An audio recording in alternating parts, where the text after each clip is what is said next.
नमस्ते सभी को। मैं हूँ सृष्टि और आज हम भगवद गीता चैप्टर 3 यानी कर्म योग के श्लोक 39 में आ गए हैं। रोज की तरह पहले मैं संस्कृत में श्लोक को पढ़ूंगी, उसकी इंग्लिश ट्रांसलेशन को देखेंगे और मीनिंग को समझेंगे। तो चलिए शुरू करते हैं।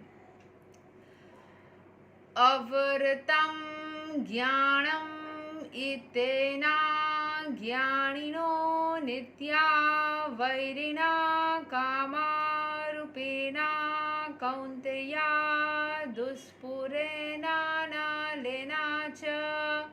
Thus, the wise living entity's pure consciousness becomes covered by his eternal enemy in the form of lust, which is never satisfied and which burns like fire. जब भी आपको कोई एक्सट्रीम लेवल में वासना होती है, लिमिटलेस होती है, वासनाएं कभी खत्म नहीं होती। आज आपको सोना मिला तो कल आपको चांदी चाहिए, चांदी मिला तो डायमंड्स चाहिए, डायमंड मिला मतलब आपको हमेशा ये एक बार मैंने कोई एक जगह पे सुना था, एक मूवी में या कहीं पे एक डायलॉग था कि इंसान हमेशा, या शायद महादेव का कोई सीरियल था, कि इंसान कभी खुश नहीं होता। जिसके पास कुछ नहीं है उसको कुछ चाहिए, जिसके पास कुछ है उसको और ज़्यादा चाहिए, और ज़्यादा चाहिए। तो ये लिमिटलेस है, लिमिट कभी ख़त्म नहीं होता कि मुझे इतना, जिसको संतुष्टि मिल गई मतलब उसके अंदर वासनाएं नहीं है, वो खुश स्टेट में चला गया। लेकिन जिसके अंदर वासनाएं के वो साइकिल में वो जब बंध जाता है ना, उसको और चाहिए होता है। जैसे मैं अपने फ्रेंड को बहुत ज़्यादा मिस कर रही थी, तो मुझे उससे मिलने का मन था। तो वो जहाँ पे मैं क्लास के लिए जाती हूँ वहाँ पे हम लोग बस दूर से ही देख पाए, एक दूसरे को बात करने का मौका नहीं मिला। तो मुझे 2-3 दिन उसको देखने के बाद फिर एक दिन उससे बात करने का मन किया। अगर उसके पास टाइम नहीं था तो फिर बात नहीं हो पा रही थी, तो फिर मुझे लग रहा था कि मैं उसके घर ही चली जाऊँ या उससे बात करूँ। तो अगर बात होगी तो मुझे फिर उसके साथ में और टाइम स्पेंड करने का मन करा। तो ये चीज़ अगर मुझे और में चलता जाएगा तो वो कभी ख़त्म नहीं होगा, नेवर एंडिंग लूप में आ जाएगा। मुझे अगर उसको देख पा रही हूँ, उसमें ही संतुष्टि मिल जाए ना, तो फिर बात वहीं पे ख़त्म हो जाती है कि हाँ, मुझे उसे देखने का ऑफर मतलब चांस तो मिल रहा है ना, बस उतना ही ठीक है। So this is like that कि आपका जो प्योर कॉन्शियसनेस स्टेट है वो जब भी वासनाओं से घिर जाता है तो आपकी इच्छाओं की वो कभी कमी नहीं होती है। फिर आप डेस्परेट एनर्जी में आ जाते हो, कभी भी सोल रिलीज़ नहीं कर पाती कोई भी स्टेट को, हमेशा वो बॉन्डेज में रह जाती है कि नहीं तो अलग। ठीक है, तो यहाँ पे एक्सप्लेनेशन को देख लेते हैं। It is said in the Manu Smriti that lust cannot be satisfied by any amount of sense enjoyment, just as fire is never extinguished by a constant supply of fuel. अब इच्छाएं होगी तो वो चलता रहेगा चलता रहेगा। इच्छाओं को पहले आप ख़त्म करो, इच्छाएं ही नहीं है तो वासनाएं ही नहीं है, तो फिर वो पाने की इच्छा ही नहीं है तो दर्द भी नहीं है, या फिर उसको पाने की पागलपन भी नहीं होगी। पाने की पागलपन होगी, क्रेज रहेगा, हंगर रहेगा, तो फिर वो चलता रहेगा। In the material world, the center of all activities is sex, and thus this material world is called Maithunya Agara, or the shackles of sex life. In the ordinary prison house, criminals are kept with bars. Similarly, the criminals who are disobedient of the laws of the Lord are shackled by sex life. The advancement of material civilization on the basis of sense gratification means increasing the duration of the material existence of the living entity. जितना ज़्यादा आपको मतलब वासनाओं, यहाँ पे शारीरिक वासनाओं को भी बोला जा रहा है, सिर्फ मन की वासनाएं नहीं, जो लस्टी एनर्जी होता है with respect to the physical intimacy जो लोगों को चाहिए होता है, उसको भी यहाँ पे बोला गया है। कि जो एक होता है ना कि आपको हर एक चीज़ में ही आपके शरीर को तृप्त करने की जो इच्छा होती है, सिर्फ मैं यहाँ पे शरीर नहीं, मैं जिस तरीके से एक्सप्लेन कर रही थी lustful energy with respect to all different forms of वासनाएं, कि ये नहीं मिला तो मतलब ये थोड़ा सा मिला तो और चाहिए, या फिर उसको बार बार पाने की इच्छा। यहाँ पे शारीरिक चीज़ भी बोली गई है, जहाँ पे आप फिजिकल इंटीमेसी में जाते हो तो उसमें भी ना मतलब वो शुद्धा भी आपको कभी भी शांत ना करने देती है, मतलब वो हमेशा ही आपको और ज़्यादा डेस्परेट एनर्जी में लाती है। जहाँ पे प्यार होता है, लव होता है, वो एक तरीके का रहता है। जहाँ पे आपको लव नहीं है, बस आपको शरीर के भूख को शांत करने की एनर्जी आती है, वहाँ पे सारे ट्रबल्स एंड प्रॉब्लम स्टार्ट हो जाते हैं। वो बस शरीर के भूख को तृप्त करने के लिए अलग अलग पार्टनर्स के पास जाना एंड इस साइकिल को कंटिन्यू करना, वही हो जाता है एक प्रोसेस। ठीक है, इसमें से अगर कोई कंट्रोल कर लेता है खुद को तो फिर उसको कोई भी प्रॉब्लम नहीं होगी। ऐसे मैंने लोग देखे हैं ज़िंदगी में जिनको शायद किसी से प्रेम नहीं हो, बट वो बस इस भूख के चक्कर में, एडल्टहुड के भूख के चक्कर में खुद को और पजलिंग एनर्जी में जा रहे हैं। जब भी आप स्पिरिचुअलिटी में आएंगे ना, तो आपको अपनी, क्योंकि आप एक अडल्ट है, आपके अंदर हॉर्मोन्स भगवान ने भरे हैं, तो फिर वो सारी चीज़ें आपको एक्टिव हो जाएंगे। लेकिन उसको कैसे कंट्रोल करना है वो आपको ही तरीका पता चल जाएगा, एंड आप इस लूप में नहीं गिरेंगे जहाँ पे आपको कुछ ना कुछ या कोई ना कोई चाहिए अपने आप को शांत करने के लिए। आप खुद ही उसको अपने अंदर जागृत होने के बाद उसको शांत भी कर पाएंगे। ठीक है, so that is the thing.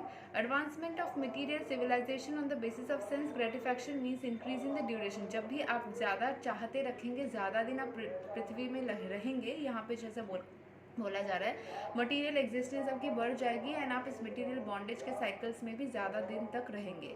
जब भी आपकी मुक्ति हो जाती है, आप इन साइकिल्स से और बॉन्डेजेस से रिलीज आउट हो जाते हो। सो कहीं ना कहीं बोला जाता है, कुछ ना कुछ इच्छाएं अगर आपकी बाकी रह जाती है तो आप बार बार इस मर्तलोक में किसी न किसी फॉर्म में जन्म लेते रहते हो।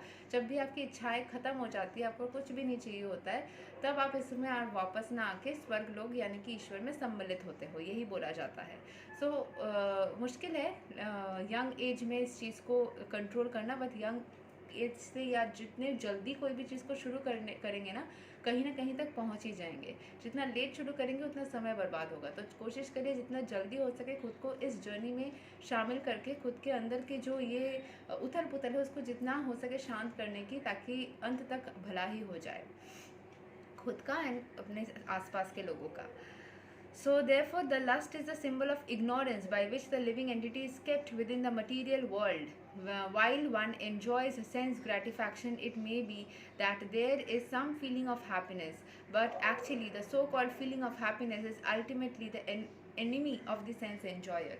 कुछ समय की भोग को आपको लग सकता है कि आपको बहुत मज़ा आ रहा है। कुछ समय जो लोग नशा करते हैं या फिर जो अल्कोहल, स्मोकिंग, ड्रग्स या फिर जो लस्टफुल शारीरिक वासनाएं या कहीं भी फॉर्म ऑफ वासनाएं जो करते हैं जिसमें प्योरिटी नहीं होती है, जिसमें थोड़ा सा एडिक्शन इन्वॉल्व होता है, जो चीज़ें आपके हेल्थ के लिए ख़राब है, आपके डिसिप्लिन के लिए ख़राब है, जो ये सब चीज़ों में जो खुद को डालते हैं, वो लोगों को उस टाइम के लिए कुछ देर के लिए लग सकता है कि हाँ वो बहुत खुश है, लेकिन फाइनली ना वो चीज़ आपकी क्षति करेगी, वो चीज़ आपके लिए अच्छा नहीं साबित होगा, वो चीज़ आपको और ख़राब चीज़ के अंदर लेके चली जाएगी।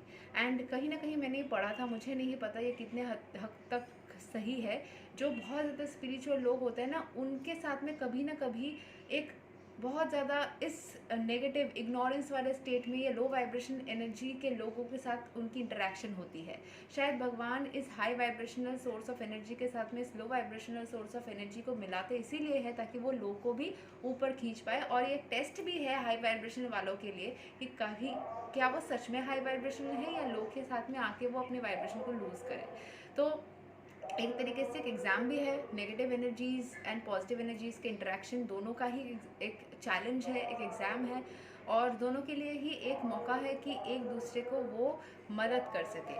मतलब लो वाइब्रेशन एनर्जी को जब हाई ऊपर लेके आएगा तो वो अपने जैसे ही अच्छे स्थिति में और इंसान को लाने का अच्छा काम भी करेगा, पुण्य कमाएगा, एंड साथ ही साथ लो वाइब्रेशन एनर्जी के लिए एक अच्छा चीज़ है कि वो हाई वाइब्रेशन एनर्जी को एक मौका दे रहा है एक पुण्य कमाने का। तो दोनों का ही एक अच्छा पॉइंट है। सो मैंने लाइफ में ये चीज़ होते हुए कहीं कहीं देखा है कि अलग अलग वाइब्रेशनल स्टेट के लोग एक साथ में इंटरेक्ट करते हैं एंड फिर फाइनली बहुत सारे चीज़ अलग अलग मोड़ लेते हैं। शायद हाई वाइब्रेशन एनर्जी के साथ में लो वाइब्रेशन एनर्जी के लोग इंटरेक्ट करने के बाद अनकंफर्टेबल हो गए, दोनों दूर भी हो गए।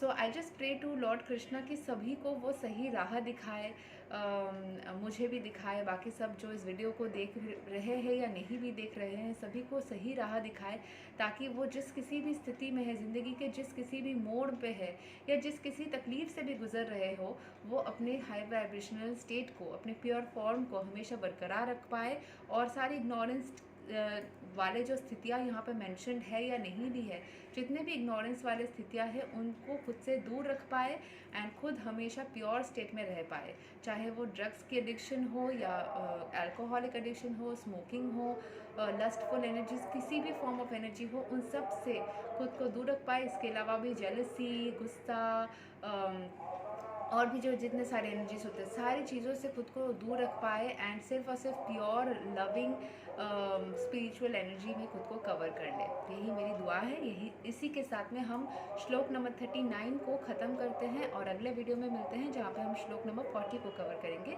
कर्म योग चैप्टर 3 का। तब तक के लिए हरे कृष्णा, राधे राधे।